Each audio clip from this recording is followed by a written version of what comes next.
Assalamualaikum warahmatullahi wabarakatuh.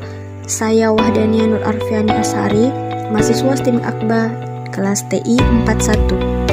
Pada video kali ini, saya akan menjelaskan tentang perancangan alat dengan judul lampu otomatis berbasis timer yang sangat sederhana pada mata kuliah analisis dan perancangan sistem. Baik, langsung saja. Alat yang digunakan dan fungsinya. Yang pertama yaitu timer taban. Fungsi dari timer taban untuk menyalakan dan mematikan beban listrik secara otomatis. Selanjutnya yaitu MCB. Fungsi dari MCB yaitu untuk pengamanan instalasi rumah. Selanjutnya yaitu kabel. Fungsi dari kabel yaitu penghubung komponen listrik. Selanjutnya yang paling utama yaitu lampu sebagai penerang.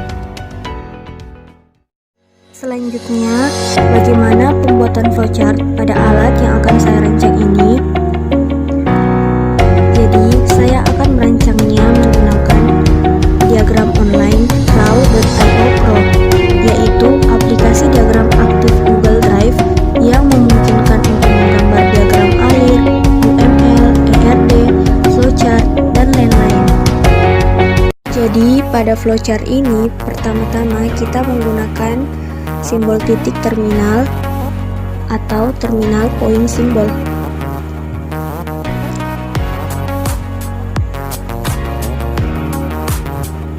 Jadi ini adalah simbol titik terminal. Simbol ini menunjukkan permulaan atau akhir dari suatu proses. Pada simbol ini dimasukkan start. Selanjutnya yaitu simbol arus atau flow direction symbol. Simbol ini digunakan untuk menghubungkan antara simbol yang satu dengan simbol yang lain. Simbol ini juga berfungsi untuk menunjukkan garis alur dari proses. Selanjutnya, saya menggunakan simbol keputusan atau decision symbol. Jadi simbol ini digunakan untuk memilih proses atau keputusan berdasarkan kondisi yang ada. Nah, di simbol ini dimasukkan on. Maksud dari on ini yaitu on-kan MCB sesuai dengan alat yang dijelaskan tadi. Selanjutnya, saya menggunakan simbol flow direction atau simbol arus. Setelah itu, saya menggunakan simbol proses atau processing symbol yang berbentuk persegi panjang. Simbol ini digunakan untuk menunjukkan kegiatan yang dilakukan. Jadi kegiatan pertama yaitu terhubung ke listrik. Selanjutnya yaitu simbol arus lagi. Selanjutnya menggunakan simbol input output. Jadi simbol input output ini berfungsi sebagai menunjukkan proses input output yang terjadi.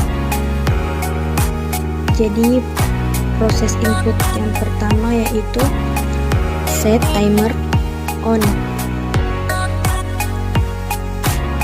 Nah, selanjutnya yaitu simbol arus atau flow direction symbol. Setelah itu menggunakan simbol proses atau processing symbol. Pada simbol proses yang kedua ini menginput lampu menyala.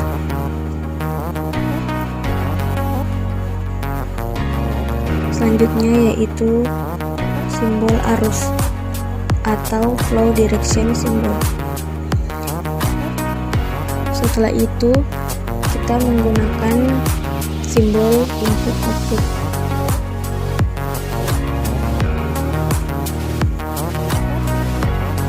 Nah, simbol input output selanjutnya yaitu timer off.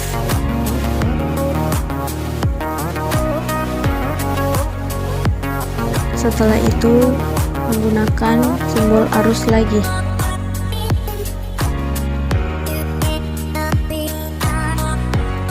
Selanjutnya menggunakan simbol proses.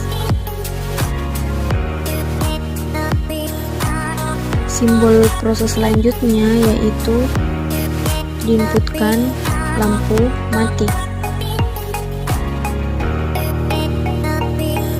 Setelah itu menggunakan flow direction symbol atau simbol arus. Nah, yang terakhir yaitu terminal point symbol atau simbol titik terminal, yaitu menunjukkan akhir dari suatu proses.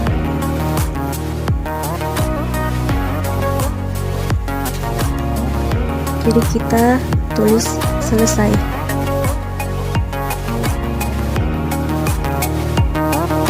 Jadi inilah hasil flowchart yang telah saya buat.